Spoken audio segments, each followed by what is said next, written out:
What's up? Welcome back to Kotak Petit.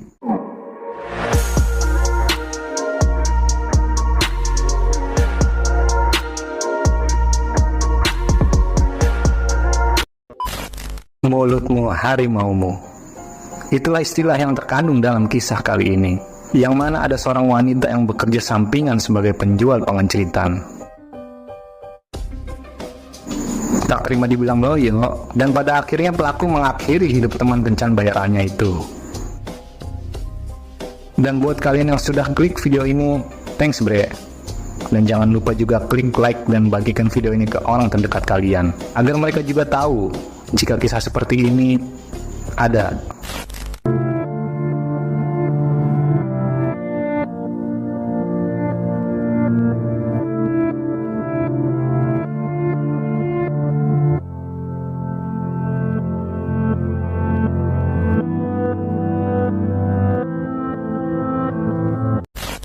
Dan kali ini kisah datang dari Jakarta, yang mana dialami oleh seorang wanita yang berparas sangat cantik. Dan dia adalah seorang pegawai di salah satu bank terbesar di kota Tangerang. Wanita itu ditemukan sudah dalam keadaan yang tidak bernapas di sebuah kolong jembatan. Dia dalam posisi yang meringkuk di dalam sebuah koper hitam dengan keadaan yang terikat seutas tali. Si wanita itu juga mengalami sejumlah luka yang cukup parah di sekujur tubuhnya. Hingga di bagian lehernya juga terdapat jeratan yang cukup dalam dan membentang sampai ke belakang. Menurut keterangan dari beberapa sumber berita, si wanita itu ternyata dieksekusi oleh seorang aki-aki di sebuah kamar hotel. Aki-aki itu sebelumnya telah menyewa jasa pengenceritan dari si wanita tersebut sebagai pemuas nafsunya. Dan karena dia merasa tersinggung karena disebut sebagai pria yang loyo, dia akhirnya melakukan eksekusi itu kepada si wanita tersebut, hingga membungkusnya ke dalam sebuah bungkusan hitam. Dan gua sempat bertanya-tanya tentang status si wanita yang adalah seorang pegawai bank, namun dirinya malah memiliki pekerjaan sampingan sebagai seorang wanita simpanan. Dalam kesempatan kali ini, gua akan menceritakan kisah tersebut secara keseluruhan dan mengungkapkan beberapa fakta atasnya, dan juga mengungkapkan beberapa fakta atas apa yang sebenarnya terjadi. Semoga kisah ini juga bisa menjadi pelajaran untuk kita semua, agar senantiasa kejadian yang serupa tidak akan pernah terulang kembali. Sebelum gue akan masuk ke dalam kronologis dari kisah itu, gue terlebih dahulu akan menceritakan latar belakang dari kehidupan korban, agar kita semua bisa memahami alur yang sebenarnya mengenai kasus tersebut.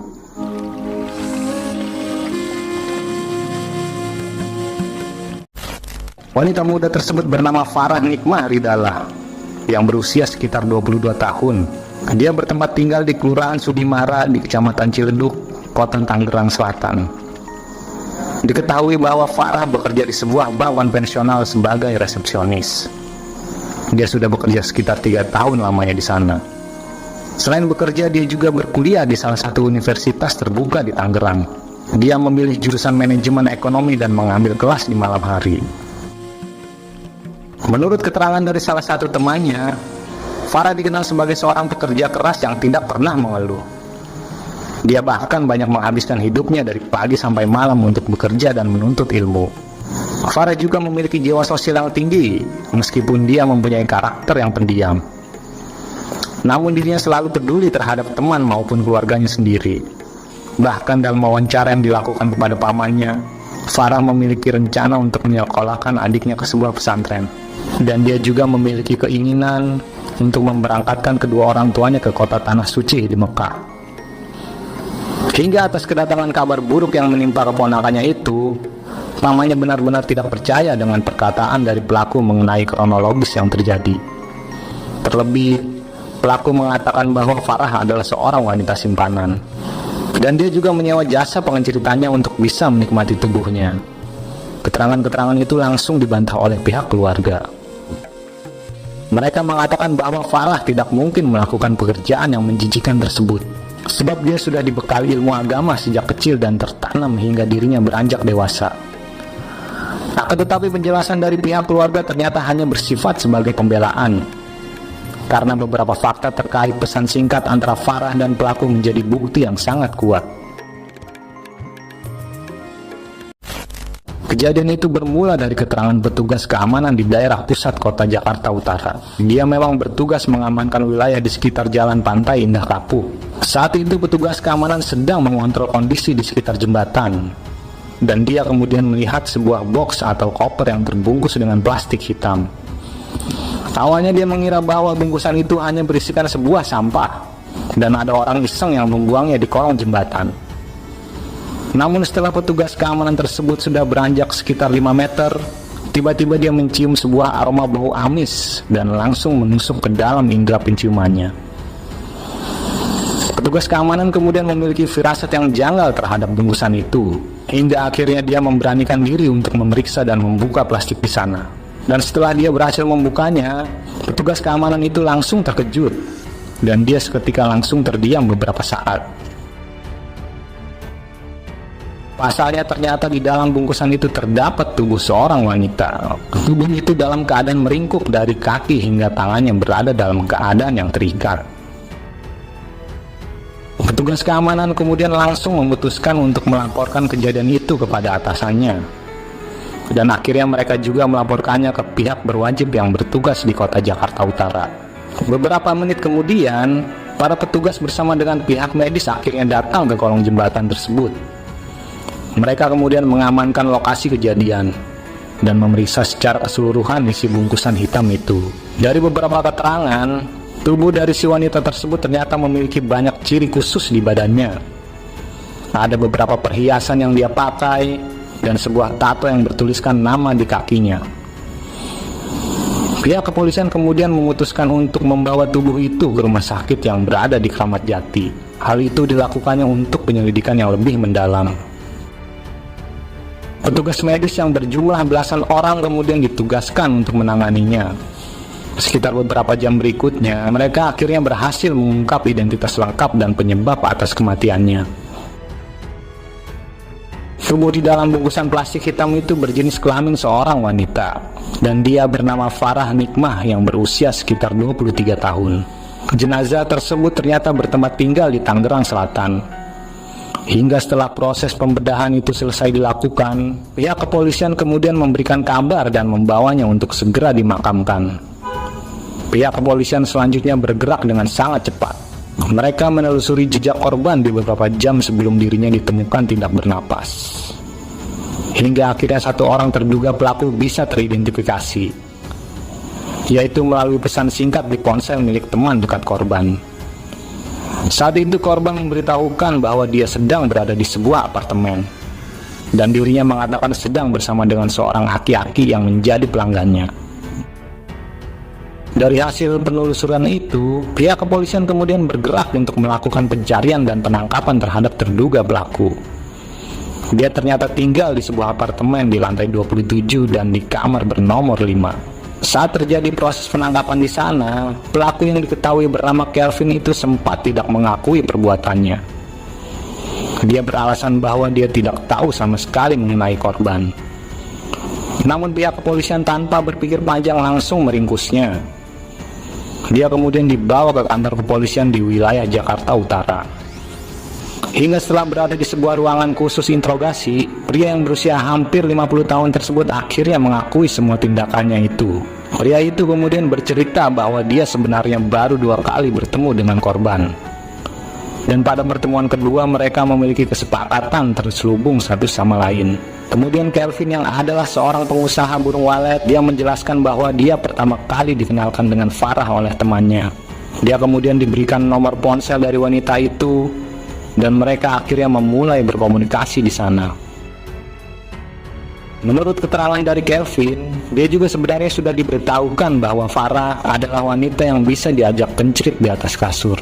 Namun pembicaraan di awal mereka selalu menemui jalan buntu. Sebab negosiasi soal harga selalu tidak pernah sejalan dan tidak menemui kata sepakat.